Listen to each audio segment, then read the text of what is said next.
Hai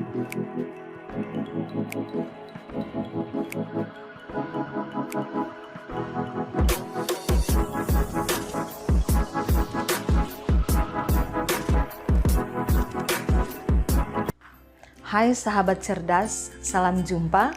Bersama saya Sonya Walangitan, guru SMP Negeri 7 Manado. Pada saat ini saya akan menyajikan suatu materi tentang cerpen.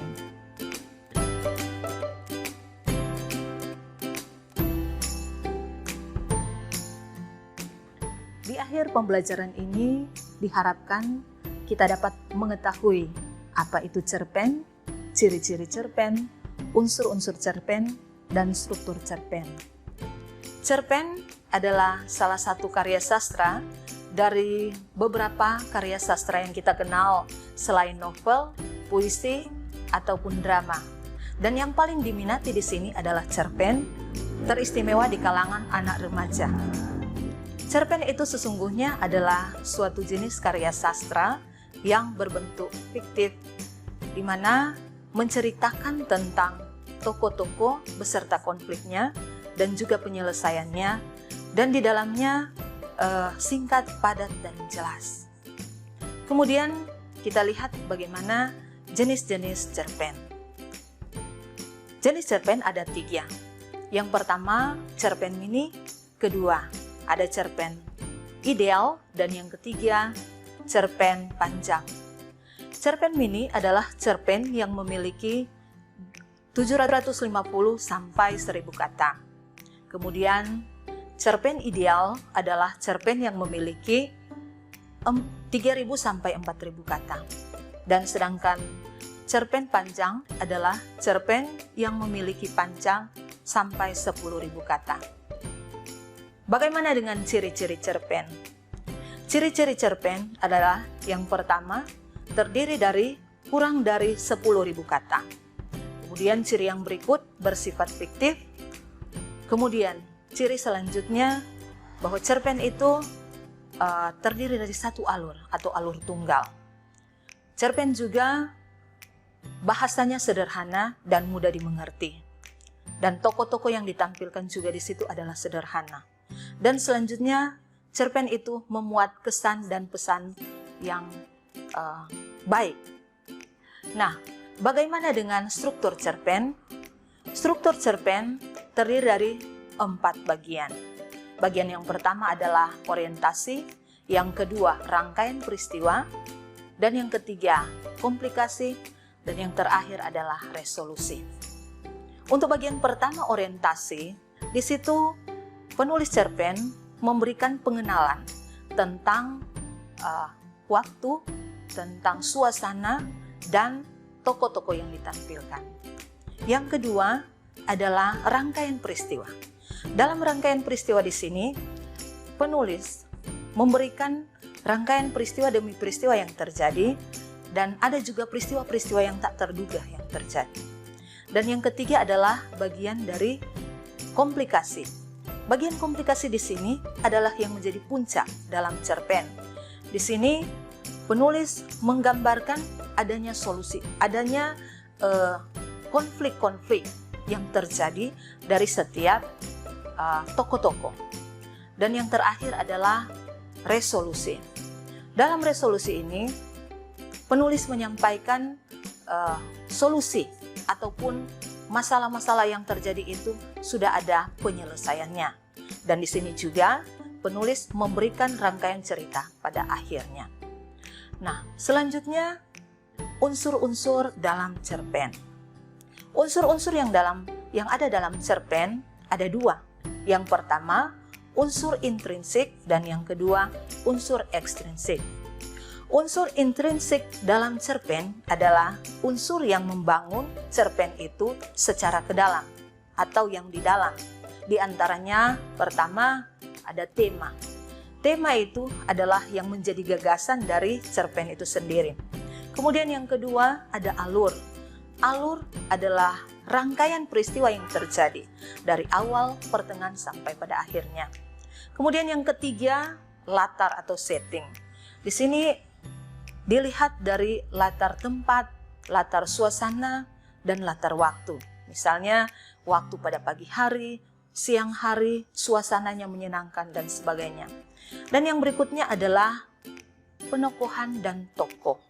Dalam hal ini, tokoh-tokoh yang diangkat oleh pengarang di sini, karena dia hanya cerpen, jadi hanya 2-3 tokoh.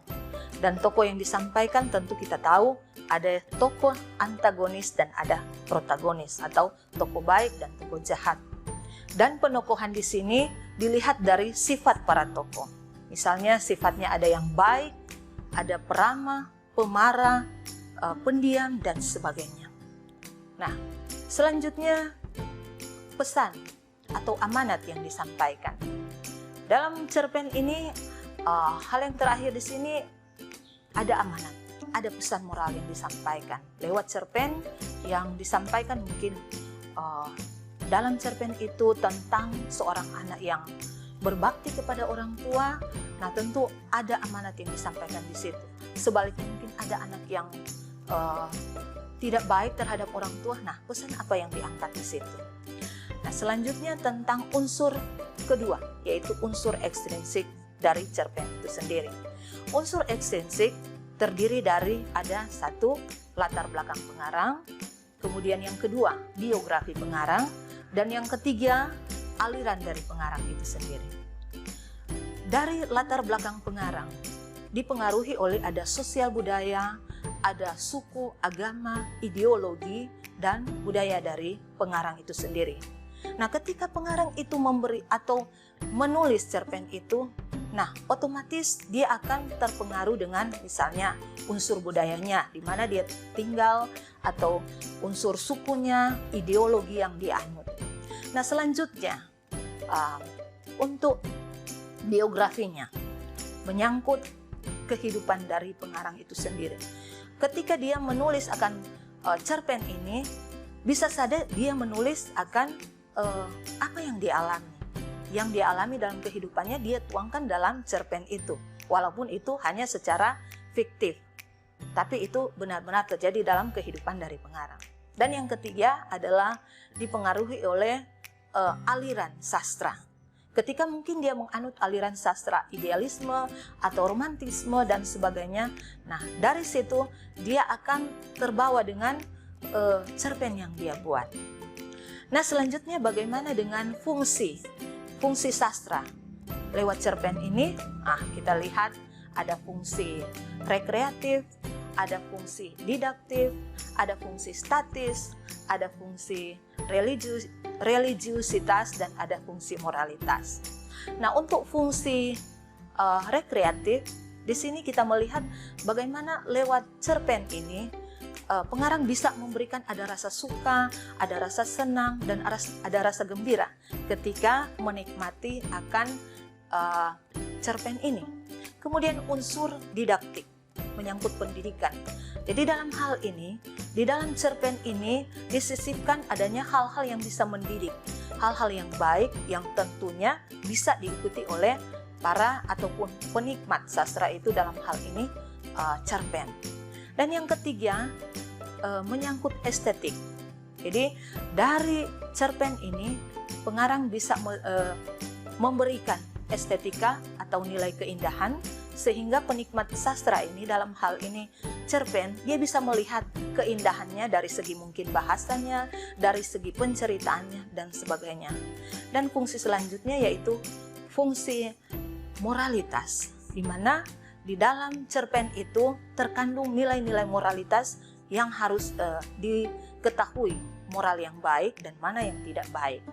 Dan yang terakhir adalah fungsi religiusitas, di mana pengarang di situ juga menyisipkan hal-hal yang unsur agama, sehingga penikmat cerpen ini bisa melihat dan mengikuti teladan yang baik dari apa yang ditulis oleh pengarang cerpen itu sendiri.